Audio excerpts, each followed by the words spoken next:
We went over there, and there was a unit that was returning, and they came under fire.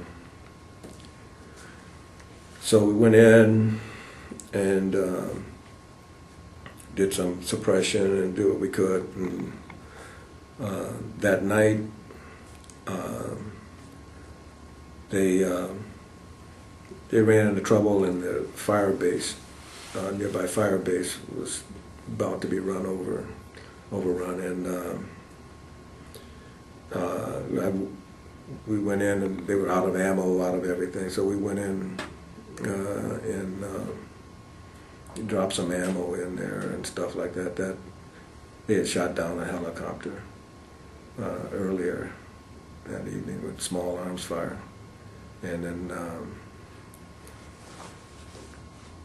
When they asked for the volunteers, they were saying, oh, you know, we're going to have a 70% casualty rate and all this kind of stuff. And everyone volunteered. And I hadn't, because I had just been out there. And corporal comes around and knocks, hey, are you ready to go? And I said, go where? He says, on the supply mission. I says, I didn't volunteer. He said, well, they got you down on the list as going. So I go over to see the colonel and talk to him. I said, I didn't volunteer, Colonel. I was just out there. And this sergeant and lieutenant said, well, we thought you were going to go because your friends are out there. I said, yeah, but you didn't offer me the chance, give me the chance to volunteer. Colonel came in, got in the middle of it, and they said, okay, all right. You know, I said, no, I want to go. I just want to let it be known that I volunteered. You know, I don't want to be the only guy on this mission to be assigned to go. I want to be one who volunteered. You know, I don't want someone to say, well, he was there, but, you know, we had to drag and screaming and crying. I said, no. So I volunteered and I went out. Oh. It's another way to get a person to volunteer. Yeah, well, it just didn't seem right. Like I said, I didn't want the guys to think that, you know, I was holding back. But like I said, I had been out there for days before doing the build-up and everything. So I knew what was out there. In fact, early in the day, I brought back some wounded in the chopper. But we got that settled. Okay. Did you join any veterans groups when you came out of the service, or? When I first came out, no. I didn't do anything for many a year. About 20 years later, I joined the Special Forces Association, and I was hesitant to do that. I didn't display any of my medals or anything, and people were surprised when I told them what I had, you know. And then after joining the SFA, I joined the VFW and the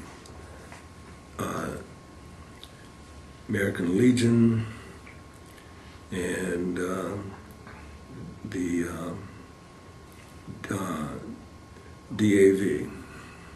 So, but that was all done years later because I was just trying to get away from it. Get away, yeah.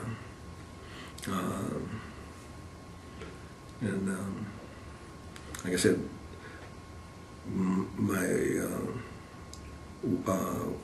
woman I was married to at the time when I was at Bragg, and they were trying to present me an award, got angry with me because I wouldn't stand formation to receive it.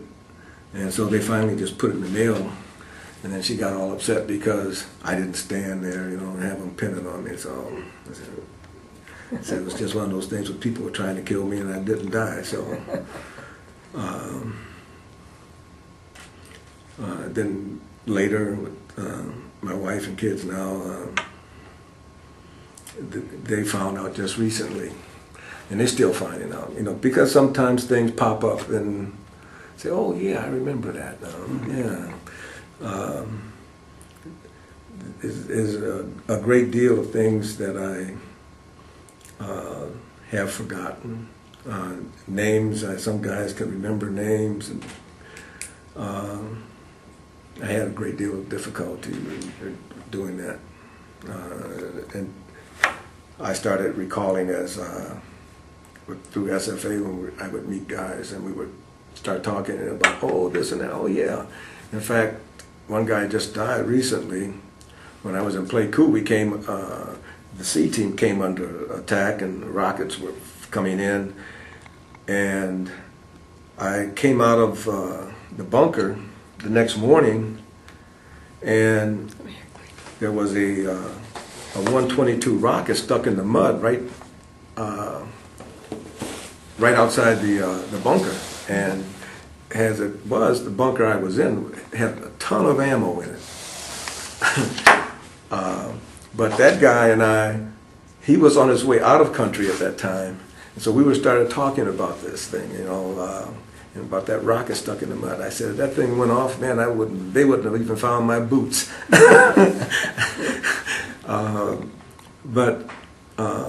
Things like that, started to bring things back. I started to think, oh yeah, I remember that.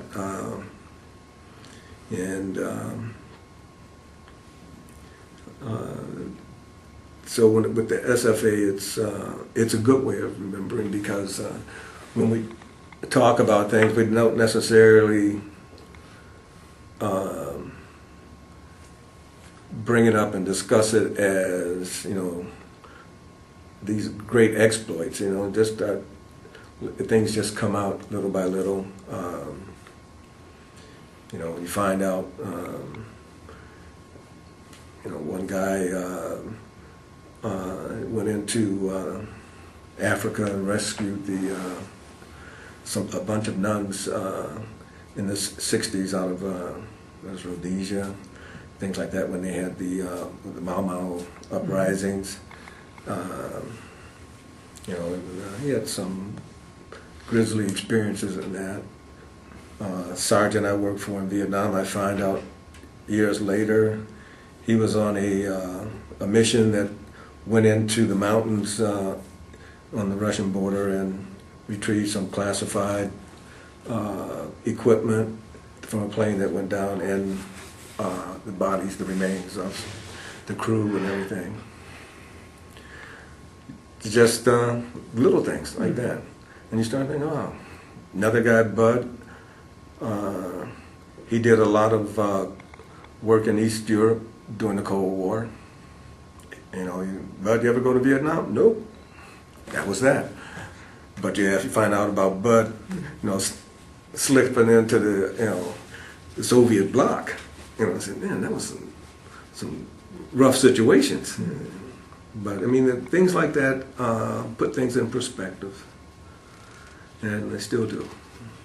But like I said, a lot of things just, perhaps it's time, because it's been so many years, almost 40 years now.